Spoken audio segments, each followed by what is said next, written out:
presidenta do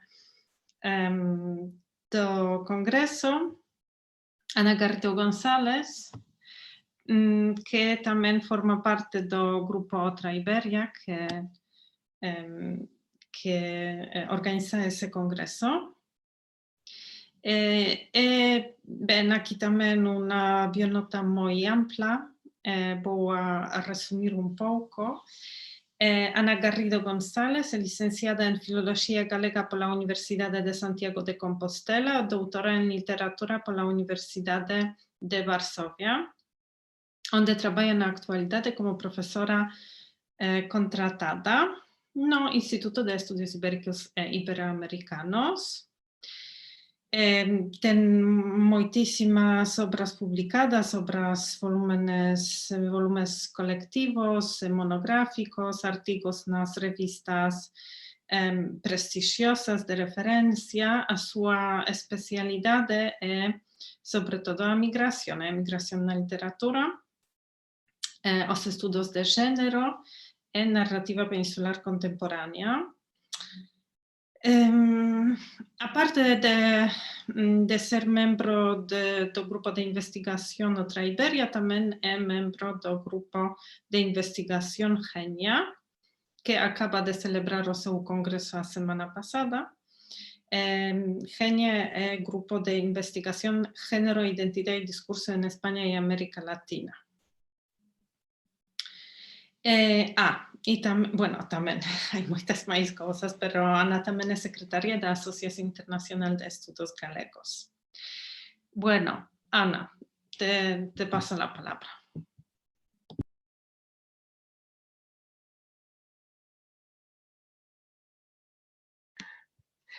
Repito, estou un pouco nerviosa, porque ademais penso que María Alonso sigue por aí, entón isto de falar da autora co autora presente, non sei. Ben, non vou a empregar presentación, pero sí quería que visereses a portada dos dous libros cos que vou a traballar, vale? Porque, bueno, entre outras cousas, porque a min resultame bastante semellantes, non sei, coincidencias sempre as pode haber, pero a min é que pareceme como moi representativos desta guerra das editoras por publicar a ciencia ficción, non? As dúas son unha distopía tras un cataclismo, centrada en como as mulleres, non, perden a súa identidade, os seus recordos, que tentan ser borrados por métodos de drogas ou nanochip do que nos falaba María Alonso esta mañá. De aí esas portadas, non, como de muller esvaéndose, non? Bueno, un esvaecemento que ademais está en función de que os seus corpos convertidas únicamente en corpos case inertes ou zombis, teñan como finalidade a reproducción, non? Ben,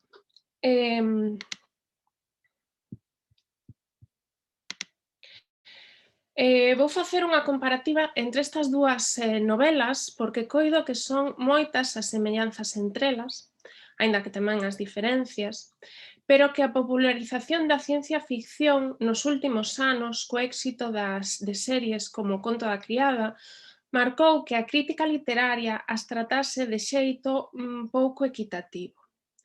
Por iso, quero comezar suliñando o carácter pioneiro do libro de Alonso. Un libro que ademais está, como nos explicou esta mañá, notase que está moi meditado, non? A autora tiña unha idea clara do que quería facer, que era cuestionar os discursos hexemónicos e tamén de onde quería partir, non? Do seu coñecemento das distopías do ámbito anglosaxón, unindo toda esta formación, digamos, coa tradición oral galega e, digamos, co que poderíamos chamar a literatura galega máis clásica. Ben, o 30 de abril de 2020, Eva Moreda, que é unha escritora, poderíamos decir que da mesma xeración que María, máis ou menos, é unha crítica literaria, eu diría que bastante dura, nunha entrada publicada no blog de crítica literaria Biosbardia, chama atención sobre o feito de que nun espazo de pouco máis de un ano, de finais de 2018 ata comezos de 2020, fosen aparecendo no sistema literario galego unha serie de novelas distópicas, algunhas das que acabades de falar, como é o caso de Daniela Sorey, ou das que se falou en sesións anteriores, como Big Water de Antía Yáñez. Todas elas encadradas dentro do que Moreda define como distopía clásica. Porén, ao contrario do que fixo María Alonso na súa exposición esta mañá, Moreda non sitúa Alonso dentro do boom da distopía, senón entre un conxunto de obras publicadas uns anos antes, realmente apenas 2 anos antes que a de Zúñiga, non, 2 non, 3.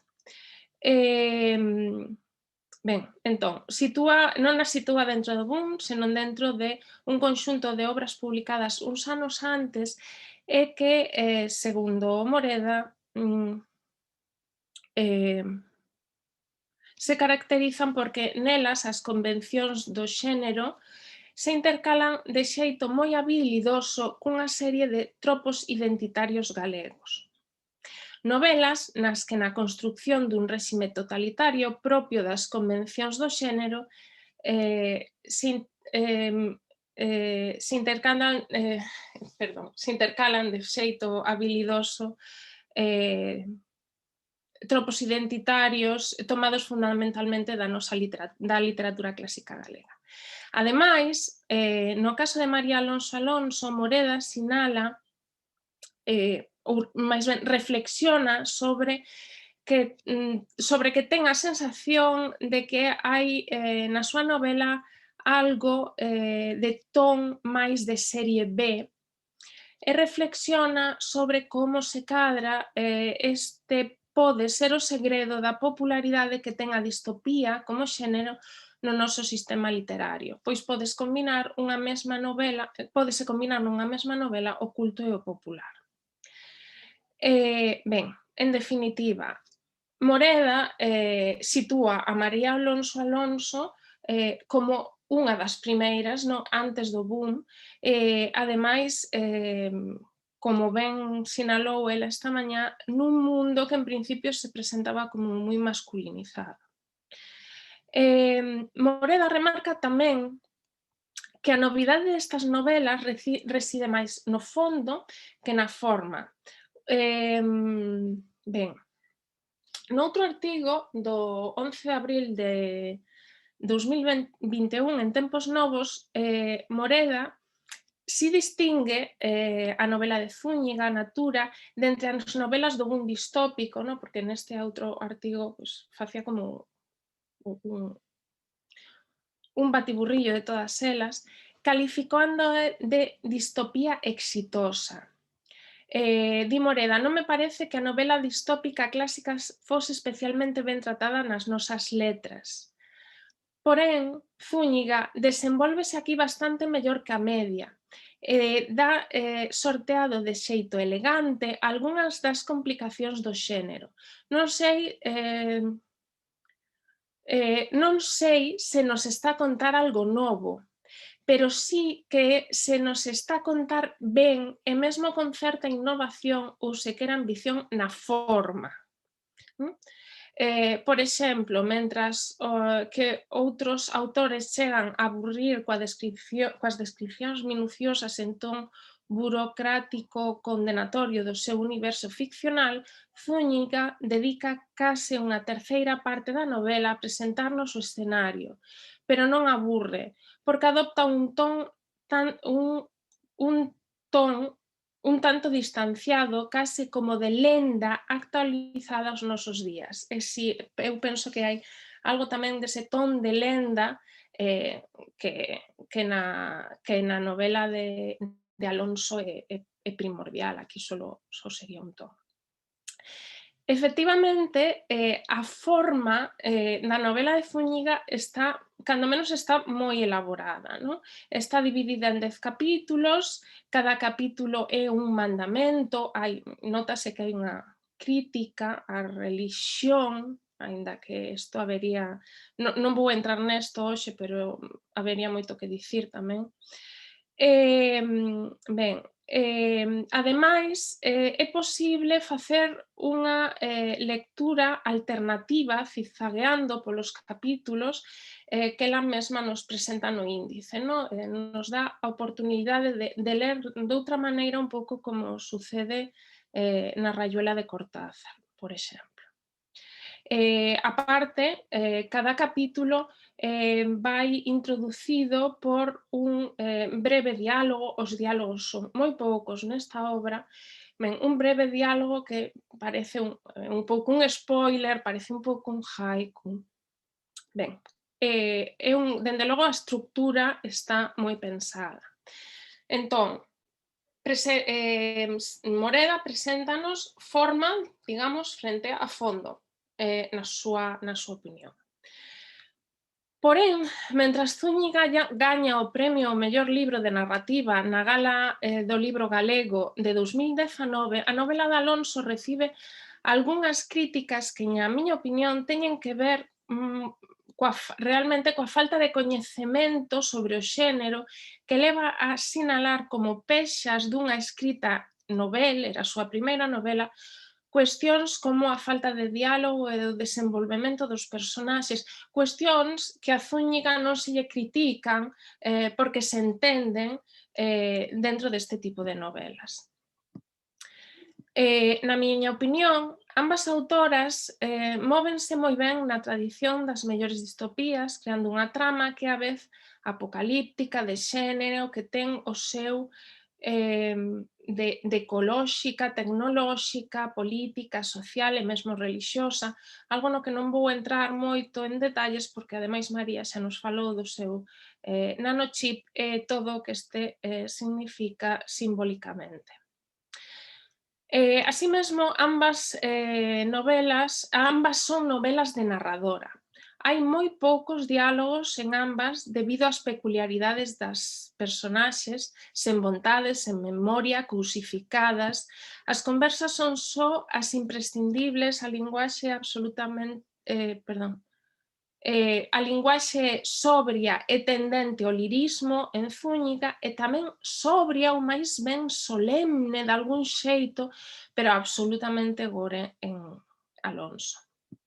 Pensemos, ademais, que as protagonistas de ambas, ao cabo, non son máis que corpos, case autómatas, en algunhas partes das novelas, sen máis motivo que o de resistir vivas. Na miña opinión, outra característica común a ambas novelas é que as dúas parten da desestabilización do suxeito unitario que é para Brandotti fruto da deconstrución do concepto de suxeito individual unificado e autónomo preconizado polo humanismo, hoxe en crise. No seu lugar temos unha concepción do suxeito cultural e históricamente constituído, sometido a un proceso complexo de subxetivización polo cal, se por un lado é configurado como lugar de conciencia, dotado de subxetividade e capacidade de axencia, por outro está situado e, polo tanto, constrinxido, preso, a un entramado social, a uns códigos culturais que, en último termo, exceden a súa capacidade de comprensión e, sobre todo, de control.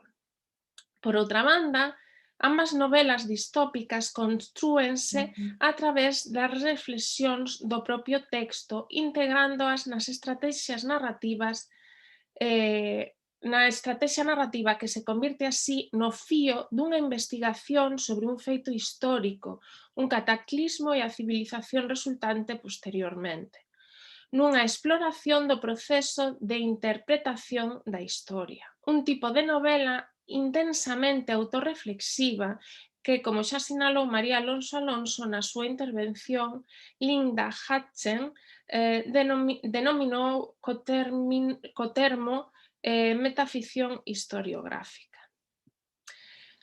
Ademais destas, hai outros puntos en común entre as novelas que beben de Brandotti ou de Haraway. Por exemplo, o presentar a razón, o proceso racional, a ciencia e a tecnoloxía por riba de todo, ¿no? Pero criticando isto, por exemplo, na novela de Zúñiga, as mulleres están nun estado de falta de recordos, de falta total, de parcial falta de consciencia, de andar un pouco como zombis, en principio nunha situación científicamente perfecta para o que se busca delas, que é a reproducción. Pero, sin embargo, mulleres perfectamente sanas comezan a desplomarse, a cair de repente, sin que ningunha razón científica poida xustificar isto. Bueno, a razón é a falta de vida realmente que teñen estas mulleres. Ben, a hibridación está tamén moi claramente presente, aí está o nanochip de María, e hai cantidade de conexións tamén na obra de Zúñiga. Por exemplo, esta civilización que realmente como unha gran fortaleza, no?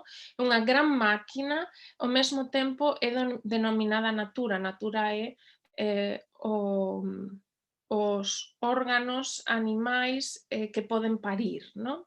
Entón, hai ese híbrido entre a máquina, a humano, a máquina, o animal. Ben, e ademais na novela de Zúñiga hai unha forte dislocación identitaria, un volverse animal, no? A animalización que leva esta situación de tentar sobrevivir. Pero, bueno, chegados aquí, quero tentar contarvos, a ver se son capaz, algo que me resultou un choque forte na novela de Zúñiga, que é cando camiñábamos cara ao final. Efectivamente, nun principio foime gustando moito, unha novela cunha estructura que crea un mundo que te envolve, pero de repente tiven a sensación de que todo o que nos estaba tentando conducir un pouco Zúñiga con estes discursos dos que veño falando, do poshumanismo, etcétera, etcétera, desfánseme, non se me manteñen, non comprendo. Voume explicar cun dos dous casos que me chocan. A protagonista namórase, ou máis ben un dos gardiáns da protagonista, unha especie de policía un pouco máis light, que é a que as conduce de un lado a outro a elas, a estas paridoras pola máquina que natura. namórase dela nun momento en que as drogas que lles dan para inhibir o desexo sexual, incluso o desexo de relación, está esmorecendo, está cara ao seu final, necesitan unha nova dose. Isto sucede máis ou menos o tempo en que a propia natura comeza a derrubarse porque as mulleres, en xeral, todo o que Zúñiga define como parias dentro de natura, comezan a ver que hai un engano, no? E comeza unha especie de, non sei se revolta, máis ben fuxida cara ao interior de natura, cara ás partes da máquina onde están os chamados obreiros, no? A parte onde é máis difícil realmente respirar e sobrevivir, pero fano porque buscan liberdade, no? Ela queda preñada de xeito natural deste rapaz e, como no caso do libro de María, Zúñiga descríbenos un parto. En este libro, que durante capítulo tras capítulo, ¿no? nos remite a animalización de elas, ¿no? Incluso nas descripcións dos lugares que habitan, ¿no? Durmen en grandes salas nas que as camas son unha especie de cubículos, ¿no? Que na novela se denominan nichos, e os que se entra por unha porta que se denomina gateiras, ¿no? Como gatas enxauladas, algo así. Ben, pois durante todo o tempo a novela tira hacia esa recoñecemento, no? Do animal que hai dentro de nós, ou de reducir a distancia entre o humano e o animal, pero de repente, cando se revelan, volvemos a unha especie de comunidade humanista na que os rasgos da comunidade volven a ser redefinidos en función de o non ser animal, ou polo menos eu teño esta impresión. E para min o choque máis forte, non? Foi o parto que Zúñiga describe e que se produce dentro destas gateiras, non? Dentro destes nichos. Penso que non fai falta parir para ver que a descripción deste parto non funciona. A novela é moi inquietante durante todo o tempo polas súas descripcións, está moi ben feita esa inquietude que causa, pero a min, chegado este momento, a inquietude me causaba pensar nunha muller parindo dentro de algo semellante un nicho, e que non se rebela contra isto. El está acompañándoa, unha especie de parto idílico nunha situación amorosa moi tradicional, naquela el lle limpa a suor e tal, e naquela nos vai describindo, porque a idea é moi semellante ao que fai María, de tentar describir pormenorizadamente as dores, o sufrimento, o proceso do parto, a unha, e creo que a un tamén, lle pon nervioso ver como por consello del permanece en posición vertical, alí metida, notándose sen movimento, sen capacidade, cando realmente esa parte de instinto animal a calquera muller a levaría a baixar as escaleiras, a ir daí e parir como pouco posta en pé, no? Como acontece coa parideira que abre a novela de María Alonso Alonso. Ademais, a parideira de María Alonso Alonso pare condicionada polas tradicións culturais e sociais, non? Pare dentro dun tronco, sigue unhas determinadas normas, lendas, etcétera, etcétera. Pero aínda así ten unha certa liberdade como animal parinte que no de Zúñiga non está e resulta realmente desesperante. Non me dá tempo a seguir máis, pero realmente hai un par de cousas no final desta novela que seguirei contrastando coa novela de María Alonso, porque creo que poñer as dúas en xogo, de poñer as dúas en xogo podense sacar moitas cousas interesantes. Grazas.